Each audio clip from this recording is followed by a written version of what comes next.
right. Welcome to another episode of the Dragon's Tome. I am your host, Chopper, joined with our good friends, Mr. Fike and Mr. Harper. Who dat? Somewhere in the screen where they're laid out. I'm here. We are... Well, Rob's the one recording, so it's Howard's laid out in this screen, really. I'm on the bottom. So we are now on episode 52, issue 52 of the Dragon Magazine. This is, what month are we in now? August. We're getting very, very close to when when the next maybe 3 or 4 months is when I start to play D&D. We'll have to have a partay. So, now we are talking about very professional covers. Boris Vallejo, obviously. Boris Vallejo and his one of the biggest women covers. Yep, with a fairy dragon. So, very, very awesome looking cover. This naked lady needs to be careful because she's going to become breakfast for these hatching eggs. Or she's going to fall right into that egg. The other one hatched and popped out that thing. So it's a good thing he's looking that way when he popped out because he'd have been like, "Oh, breakfast." Maybe she's the mother. She's sitting on the egg. Yeah, I think the mother left her there as food. Have you not seen the YouTube video of the eagle that brought the cat to feed its young? I don't want to see a house that. cat. They brought a house cat to feed its young. Oh, no, I've seen it brought I think it was a red-tailed hawk to the eagle's nest, and the little red-tailed hawk started saying, I'm hungry, and it triggered in the mother, oh, Jesus, one of my kids is hungry. And so she just started feeding it like it was one of its own. Adopted the hawk? Yeah, and it adopted the hawk. The bald eagle brought this house cat. I think it's really just the house cat's head. Oh. Nice. Pat, you're a horrible person. I don't want to talk about this stuff anymore. Well, this fairy dragon is my point. That nature is evil and nature is brutal. And I wouldn't call it, brutal is the word. Yeah. This is nature we're talking about. Fairy dragons. Its own laws, harsh reality of nature. Okay. Bulbous islands, floating islands. Which I think is more eggs up there. Maybe. Yep. Yeah. But so, again, I mean, $3. Yeah, nothing to say about this cover. And then, Boris Vallejo, professional, has always done some good art, but he always has scantily clad women in it. As you will find out in his interview, if someone chooses that one. Okay. Let's start with the Dragon Rumbles again. I think we must start passing up on that because it doesn't sound like it's very, very good anymore. Yeah, I might have to turn into a regular article where we just choose it sometime. This one, old Kimmy there, starts sucking off Vallejo, but then apologizes for some stuff he says in the interview. I guess in the interview, Vallejo gets a little saucy. Oh, he does? I guess so. We'll see. He also goes on to say, one of the zines they spotlighted a few issues back. Remember when they had all those list of all the zines? I don't know if we talked about it. But one of them was run by a scammer who steals money, it seems. So, good one. Yeah, There was like 100 zines listed in that thing. Yeah. Well, one of them, I guess, is who actually runs it isn't the person they listed. So, if you send that guy money, kiss it goodbye. He was a Nigerian prince. Yeah. I guess the zine exists. It's just they're a different person who claimed to run it or used to run it who just stole money. Oh, wow. Well, anyways. Good one, Dragon. Good. Making sure everything is on the up and up. That would be it would be hard to vet, especially if they weren't accustomed to it. And they said, hey, if you have a zine, we want to profile it. And you went, okay, well, I get this local one. I'll just put it in. Hey, you can see all my back issues. You can see what I've done. And all I ask is, and they'd be like, oh, okay, yeah, it looks legitimate. You're on issue 56. It looks all... Sure, here you go. Put your name in there and then just wait by the mailbox for something you have nothing to do with. And then at some point you forget that you actually subscribe to that zine. So there you go. That's Dragon Rumbles. No good. All right, Jack, you're up. I'm up. We're going to go to 53. PDF 53.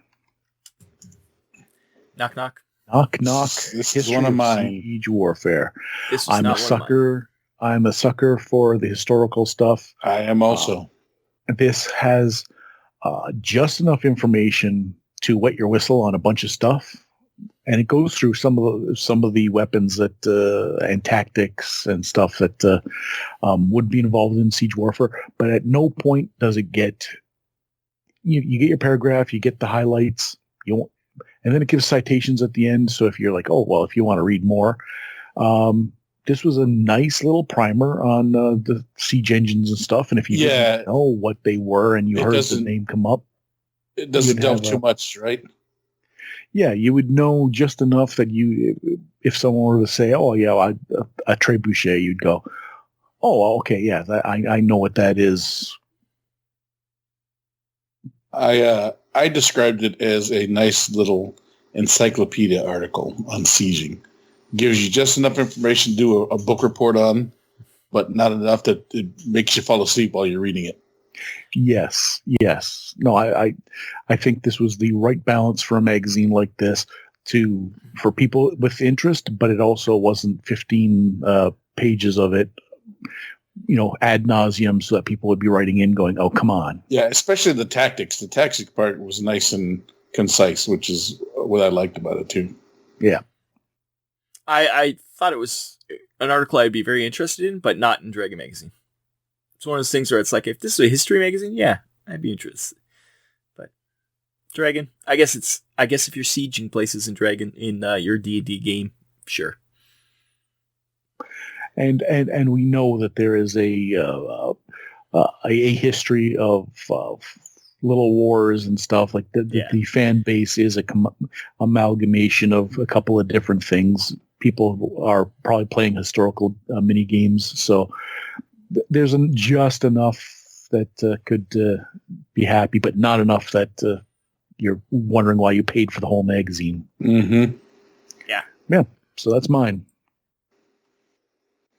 All right. That also was mine, so I will go to my next article, which will take us to page 16. 16. Yeah, this was an interesting one. So this is a little editorial by the editor of the first edition of D&D Basic Rules.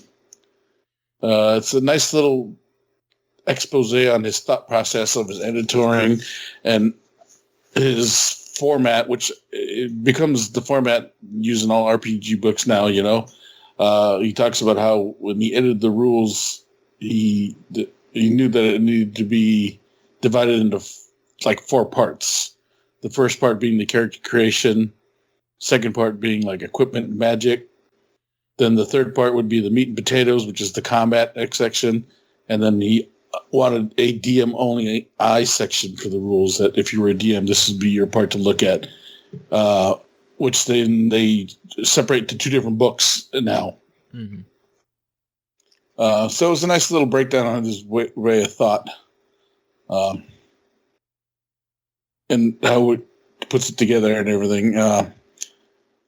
There was a little shade thrown from the first time he edited it. He was sent the wrong, I think, armor class chart and put it in the book, and was too late to change it. It already went to print, so he was a little angry about that. He talked a little smack about it. Make sure you get all the right things before you put the book to print. I do like there's an editor note saying the opinions and observation expressed by the authors of the articles are entirely their own and not opinions of TSR. Yeah.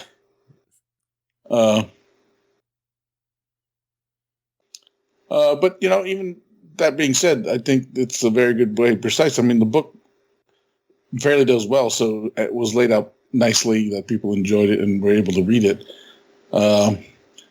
There's even a second article in that same one from the editor for the second edition of Rule Booklet. So, and he talks about his deal where his format laid out because of the way the other guy laid it out. So it had to be concise and the same. So everything kind of matched and read up the same. So it's kind of cool to see that this layout is kind of where the layout for all RPG books start to flow into. So, yep. And to this day, a lot of books are laid out the same way. So, yeah, cool. It's hard enough using a manual to learn a game. Anyways, board games, anything that's pretty tough on its own. This is a brand new concept in gaming that they were trying, kind of esoteric, kind of. So you had to get it right, or else it would have just been too, like, it would be insurmountable. If it was, laid out in probably almost any other way than it was, it'd be tough. Yeah. Yeah, they, especially that first editor, he really had to know what he was doing. For sure. All right. So that brings us back up to Rob. Rob, what did you have for your second article? Let's go right to the meat and potatoes. Let's go to the Boris interview. What page is that? It's 30 in the PDF, 28 in the magazine. It's a very long article. Yeah. I must say I noped out about 3/4 of the way through. But so I read it because in the Dragon Rumbles, he's like, oh, he said some naughty stuff. And I'm like, okay, let's get to this naughty stuff. And I read it. And I was like, okay, when's the naughty stuff gone? Read it. Okay. Okay, he's a bit of a macho dude. Okay, whatever. Yep, nothing naughty in this. He pretty much just says, oh, I like drawing women. Like, that's about it. And he may say breasts, or I think he might say even nipple at one point.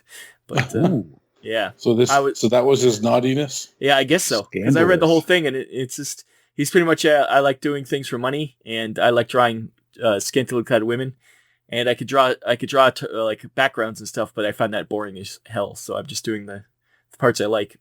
And I do remember reading he talks about how the women he portrays aren't defenseless, that they're strong women. Yeah. But women's lib may argue about the nudity. Well, yeah, well, yeah, but he says that his men are all nude anyways too, and anytime that they're not strong women on the cover, it's because the person who asked him to draw that cover asked for specific things. Otherwise, he makes them strong women.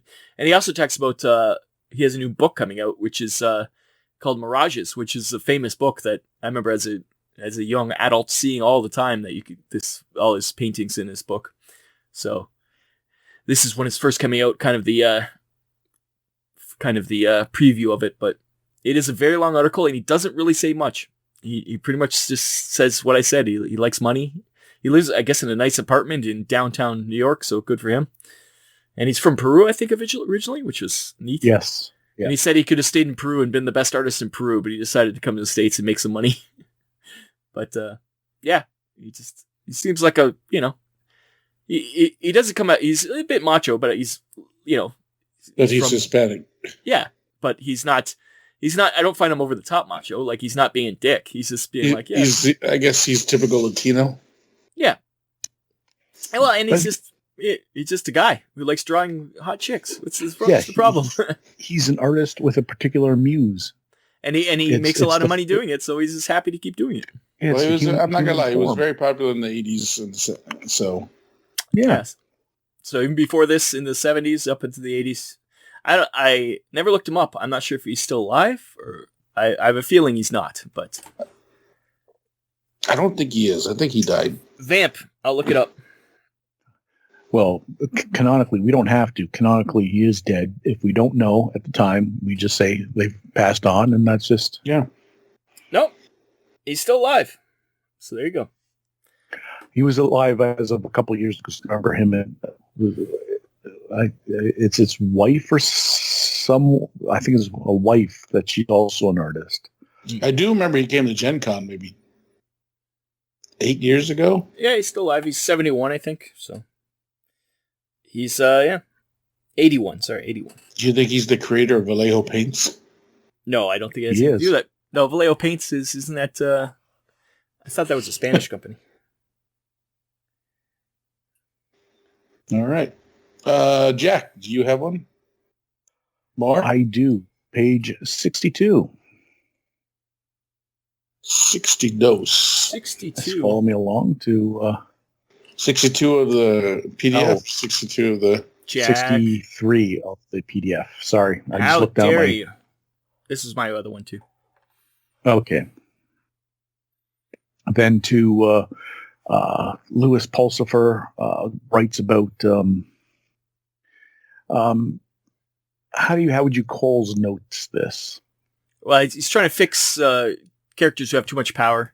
And he says there's a vendetta method, which is to destroy the character at all costs. But then he says the better way is to work to get that power back in some way in the game. It's I don't know, a balancing issue if you're too worried about what happens at higher levels, but also I think he touches on a bit of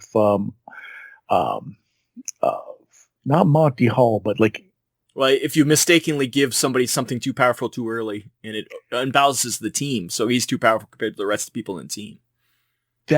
And so it's like, okay, what are you going to do about it? You accidentally gave someone a wish. I think he brings up items he's brought up, and it's just kind of a throwback to we had just discussed a couple weeks ago. We had discussed, how a DM would get troubled groups in line in certain ways, and this is along those same that same vein. But I think he does it in a pretty even-handed way. Yes, good Pulsifer. We make fun of old Pulsy, but yeah, this one he pretty much says like you try everything before just killing him. Try all you can, like reason with a guy. Say, hey, look, this is written the campaign. Let's tone it back. Offer to compensate him to give up whatever the power is for everybody's fun. And if all fails, retire the character until everyone else equals up to him, like that kind of stuff. And and better to resort to reason before force is what he says, which is, I think that's a good thing to say. And if the player was actually concerned about how the whole party was feeling, how the game was playing, and how it would not be too outrageous for him to go, okay, well then, you know what, let's figure some way out. Next, take this Vorpal sword. I know I was supposed to get it. Yeah. Here, you take it. Well, or temporarily take it until everybody's equal enough to even it out. Yeah. The Don't DM punish would the have guy for your mistake, really, because it's GM's mistake for making it too powerful. So, but also trust that the player, if you come at him wants with to that, have fun, will want to then work with you to dial it back a bit and then come back. If he doesn't, kill the fucker. If he doesn't want to work, then murder him. Yes. And don't let him play in your game because he's a dick. It was as confrontational and as brutal as that for years and years, Dungeons and Dragons. So this little bit of mercy, this little bit of reason, no one at the table would think, well, there's nothing you can do about it, because they would all know that yes, it is the standard practice to make that character a grease stain. Yeah. Or throw him in a bottomless pit so he never could come out or whatever. Remember like a few months ago, or probably a year ago at this point. But it was like, you can't, nothing passes in and out of it. It was like a impossible. It was like what you would do to Zod.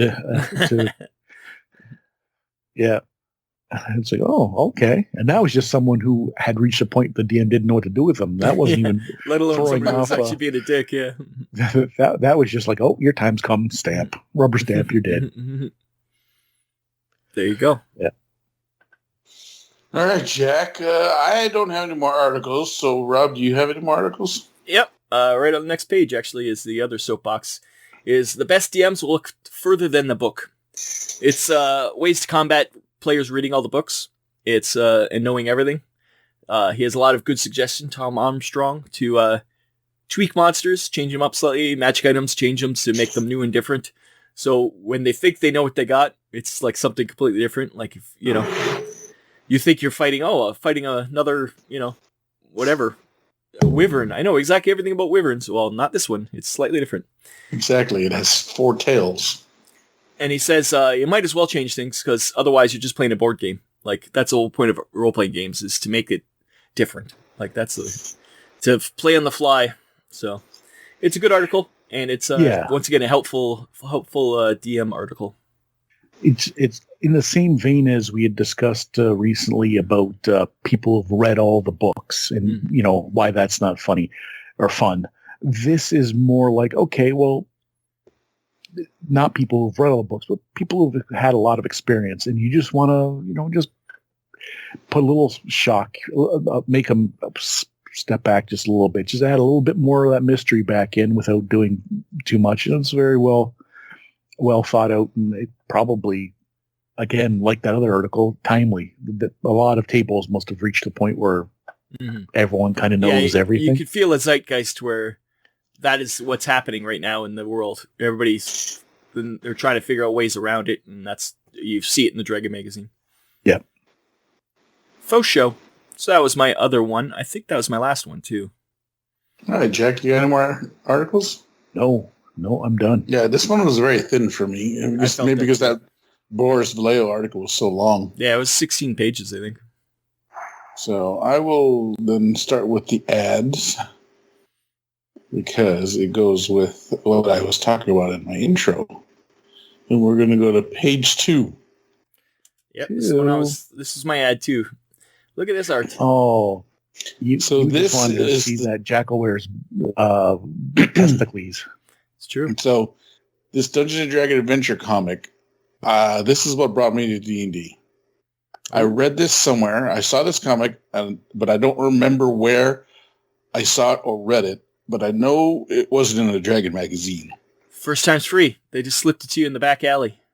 So, I saw this, read it. I was like, wow, this is a game? And then I started to look into it. I saw it was from Lake Geneva. I was like, that's just up the road. We go fishing there all the time. So when I talked to my dad, of course, it's wintertime now. And then I find out my cousin plays a couple months later. And he's the one that gets the stuff for me from his store out in the burbs. But this is the beginning right here. I read this comic book. I remember this comic page thinking, wow, what is this thing? That's a Jackal Wears Nuts. Yeah. It reminds me of ElfQuest. Remember the comic book ElfQuest? That's the art reminds me of. I love ElfQuest. ElfQuest is one of my favorite comic books. Well, there you go. The art reminds me of it. I have a color omnibus and a black and white omnibus of that stupid comic. That's how much I like it. They get you coming and going. Classic art style, classic. I know that they actually had comic books, same artist, same everything like that. This is classic. Yeah, earlier, because eventually DC, I think, has the comic book license, and those are actually really good comic books, like real comic books, not just ads for the game. But yeah, it looks fun. I saw this and I said, "Look at this full colored ad. This is amazing." So, and you could see where they're like, "Oh, comic book readers, they'll probably be into D&D." Well, it worked. You got me. You just when you thought they got everybody, they found a way to find more. All right, Jack, do you have an ad? Page 55. Oh. 55 is a ballista, Jack. No, then it's 50. 57? Not PDF 55, 57. But it's in that same article with we were doing so well with using the PDF numbers. See, usually it's me who fucks it up. It's just now it's Pat. Maybe Jack. Well, I wrote down the article that it's in, and unfortunately, that's 4 pages of article. But all of this is for naught because all I wrote down was world's biggest belt buckle. So like that was a long way to go to get there. Yeah, and also the cow's got an axe. That's all I'm saying. The Minotaur has a hatchet. That's not Minotaur. This is just a cow. And that lizard is licking his boots. Oh yeah. You know why? Because these are all Michigan stores. No. Oh. Full Flint, Michigan. Yeah, they were drinking the water when they drew this. East Lansing, that's the Rick store. How dare they? East Lansing. I wonder if it's the same store. Hey, is it still around? Ryder's Hobby Shops. We should look and see if they're still around. You guys continue. Rob, if you're done with your ad, then Jack, let's... Yeah. I just wanted to say that I don't know who... I know it's supposed to be a shield, but it's not on his forearm. It's not even in his hand. I don't know how he's holding it, yeah. He's balancing it on his pelvis. Yeah, or it could be one of those things like it's a dick in a shield where he's... Pull my string. You're pulling these strings. Oh, okay. Ooh. And the cow's looking, going, "Oh, you got horns like me, so I guess maybe you." Yeah, that's right. He's looking for some playtime. Yeah. And also the sword goes through his hand in an awkward way. It does. But his knuckles are like, where's his thumb? Yeah. Again, we got a lot of questions, but he does have nipples. It did. Yeah. All I have to say is we can't vamp much longer, Pat. Come on. Oh, I thought you were going to move on. I thought you were going to move on to your article. I already did. I already did my ad. You took We're doing barbarian nipple jokes over here. You gotta. Right. Well, Ryder's Hobby Shop is still in, but it's mostly RC stuff. Yeah. And there's only one. No, there's 2 locations left. Where are they? One in Flint and one in Grand Rapids. What's the address for the one in Flint? It just says 48503. No, Corona Road. I think it's since moved. This is a different. And where's the other one? Grand Rapids. No, this is Kalamazoo, East Lansing, and Ann Arbor. Yeah, I think this is the store, but I think it's mostly RCs now. Yeah, they realized they jumped out of the D&D world too quick. I bet you they started out as a train or RC store and then moved into. That's why it's hobby shops. Yeah, Yeah, I think that's the classic. That's the 100% the way most of them come out. There are, railroad enthusiasm, and then you can models. Oh, well, okay, you can do that. Oh, some of these models are historical wargaming models. Oh, you can do that. And then next thing you know, you're like, oh, now I got it's a slippery slope in here. Yeah. Is it just but it's enough to get rid of it and then still go back right to RC because everyone is in RC. So, do you think the Miniatures Company spelt the name wrong, or did this ad spell Phoenix wrong?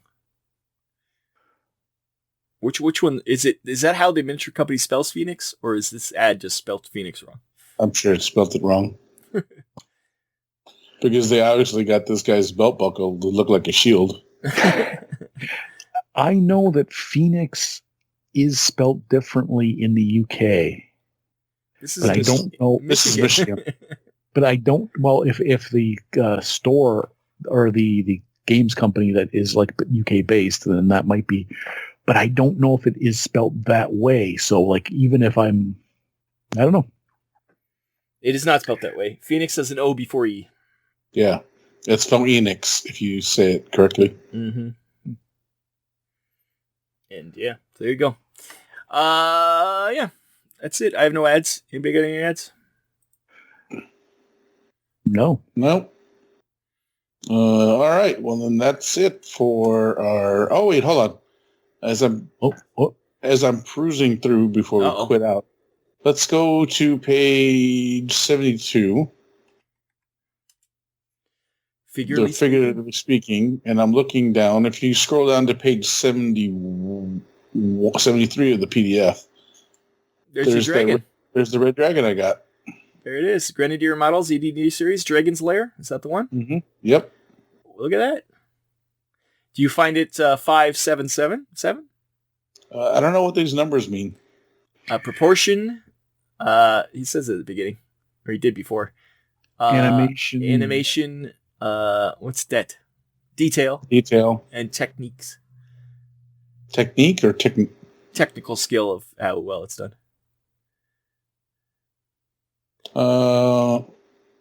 This is probably one of the better dragon models, so yes, I would give it the 7 for any of those. What was Pete prop again?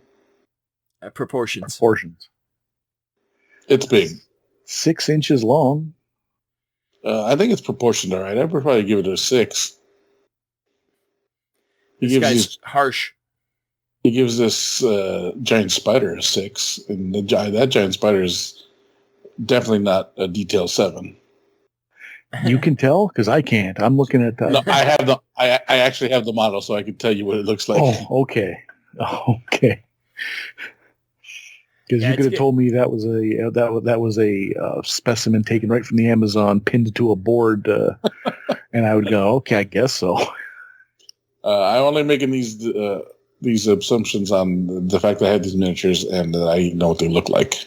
Okay, an expert's opinion. Yeah, on the stand, you could say, yes, I am. Some of these other ones I couldn't tell you. Like this Drake. Why is this Drake a Tech 7? It looks like it should be a Tech 1 because it looks like it's just one piece. Who knows? Yeah. So, all right. So I guess that's it for ads. I just was scrolling through as we were getting to say my goodbyes. But for the Dragon's Tome, episode 52, I've been your host, Chopper. And I'm Jack. I'm Rob. And we will see you next week for episode 53. Hit the bell, subscribe, leave some comments. Tell us how Boris Vallejo offended you in the early 90s, but you loved him in the early 80s. And we'd love to hear from you. So, sayonara. Sayonara. Sayonara. Bye-bye.